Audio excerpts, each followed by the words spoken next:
Hello guys, welcome back to my channel. അപ്പോൾ അടുത്തായിട്ടുണ്ട് ചെമ്പരത്തി ഹൽവ കേട്ടോ. അപ്പോൾ അതിന് വേണ്ടി ചെമ്പരത്തി കഴുകി വൃത്തിയാക്കി വെച്ചിട്ടുണ്ട്. നേരെ ഒരു പാൻ എടുത്ത് 1.5 ഗ്ലാസ് വെള്ളം വീതി വെച്ച് ചെമ്പരത്തി പൂവിനെ എതിർത്ത് നമ്മൾ അതിലോട്ട് ഇട്ട് കൊടുക്കുക കേട്ടോ. എന്നിട്ട് അപ്പോൾ കളർ ആദ്യം ഇറങ്ങുന്നത് നിങ്ങൾക്ക് കാണാം. അപ്പോൾ നേരെ നമുക്ക് കുറച്ച് കോൺഫ്ലവർ, അതായത് 3 സ്പൂൺ കോൺഫ്ലവർ കുറച്ച് വെള്ളം കൂടി വെച്ച് അതിനെ സെറ്റാക്കി വെക്കുന്നുണ്ട്.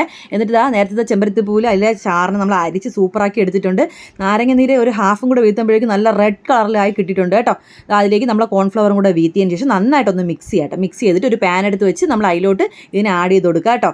ഒരു 10 മിനിറ്റ് വരെ കൈവിടാതെ ഇളക്കണം കേട്ടോ. ഇളക്കി കഴിയുമ്പോഴേക്കും കട്ട പിടിച്ച് തുടങ്ങും. അപ്പോഴേക്കും നമ്മൾ സെറ്റായി വരുന്നത് നമുക്ക് കാണാം കേട്ടോ. എന്നിട്ട് നന്നായിട്ട് ഇളക്കുക. നല്ല പാനിൽ നിന്ന് വിട്ട് വരണം കേട്ടോ. അപ്പോൾ അതിന് വേണ്ടി നമ്മൾ നന്നായിട്ട് ഇളക്കി കൊടുക്കുക. അതിൽ കുറച്ച് ആവശ്യത്തിന് പഞ്ചസാര, നമ്മൾ 4 സ്പൂൺ പഞ്ചസാര ഇടുന്നുണ്ട്.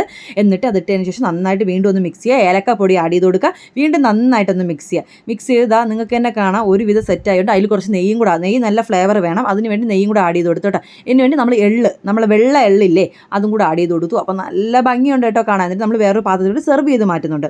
നിങ്ങൾക്ക് നട്ട്സോ ഡ്രൈ ഫ്രൂട്ട്സോ എന്ത് വേണോ ആഡ് ചെയ്ത് കൊടുക്കാം. നമ്മൾ തേങ്ങ കൊത്ത് അതാണ് ആഡ് ചെയ്ത് കൊടുക്കുന്നത് കേട്ടോ. എന്നിട്ട് കുറച്ചൊരു 10 മിനിറ്റ് കഴിയുമ്പോഴേക്കും വേറൊരു പാത്രത്തിലൂടെ അത് സെറ്റ് ചെയ്ത് തട്ടിയെടുക്കുന്നുണ്ട്. അങ്ങനെ നമ്മുടെ ചെമ്പരത്തി ഹൽവ റെഡിയായി കഴിഞ്ഞു. നിങ്ങളെല്ലാവരും വീട്ടിൽ ട്രൈ ചെയ്ത് നോക്കണം. നല്ല ടേസ്റ്റിയാണ്, അതേപോലെ ഹെൽത്തിയാണ്. അപ്പോൾ tata bye bye, see U.